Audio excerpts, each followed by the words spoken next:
events and issues shaping our community. This is Comcast Newsmakers. We are in Tallahassee with these series of Comcast Newsmakers discussing children's issues. I'm Spiro Canton. We thank you for joining us. Our guest this hour, Secretary Frank Peterman.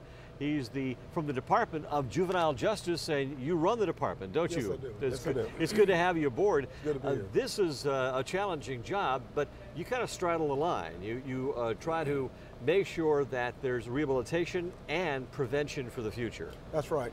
We believe in rehabilitation for kids throughout the state of Florida, making sure when they are in our facilities that they get the proper treatment and services there.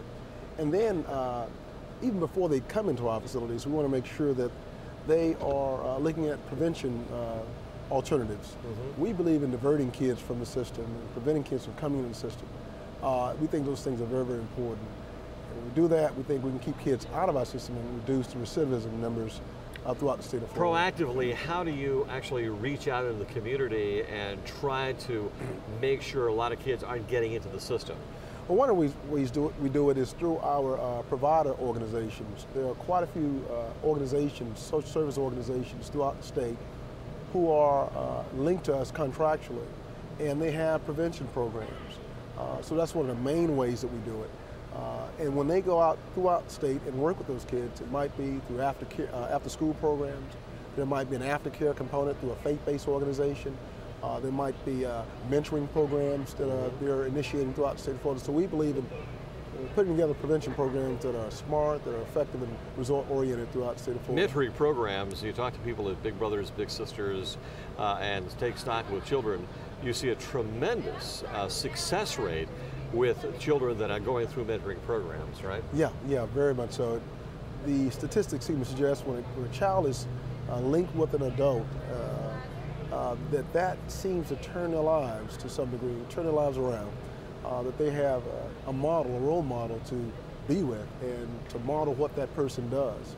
And the statistics show that they actually change when they have enough time to be with those role models, mentors. What about the zero tolerance laws that passed last year? We're very, very excited about that. We're very excited about it. We pushed forward zero tolerance laws along with the Department of Education and NAACP and others, and got those items passed. One in particular, of course, the law itself. But when I said items, the various pieces that are linked to zero tolerance. That law changes the way we engage kids throughout the school systems here in the state of Florida. Before, a kid who had a minor infraction, some minor issue, he might have gotten in trouble for something that wasn't really all that much of a big deal. That kid now is not suspended at the same rate that he might have been before, or she might have been before. They're not expelled at the same rate they might have been before. We're trying to make sure that we keep those kids in school and maybe put them in an alternative mode to make sure that we don't have a kid who's wandering on the streets. Well, you get expelled. That's the beginning of some problems there, too. That's right. Let's talk about rehabilitation. Once a child is in the system, how do you make sure they get out of it? Well, they have to go through a series of steps. They go through possibly counseling. They go through peer group initiatives. They also have times where they meet with not only their counselors and others, but we might have folks that come in to the facilities that deal with, let's say, mental health issues. We have about 90% of our beds within our facilities are what's called specialized beds.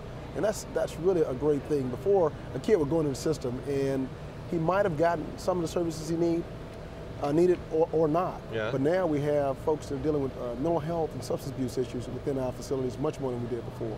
Well, that sounds exciting. A lot of good things happening in your department and making sure these kids don't get back into the system or don't get into the system to begin with. That's right. All right, well, thank you very much, Secretary Frank Peterman, our guest this hour from the Department of Juvenile Justice. As we come to you from Tallahassee during Children's Week, I'm Spiro Canton. Thank you for joining us.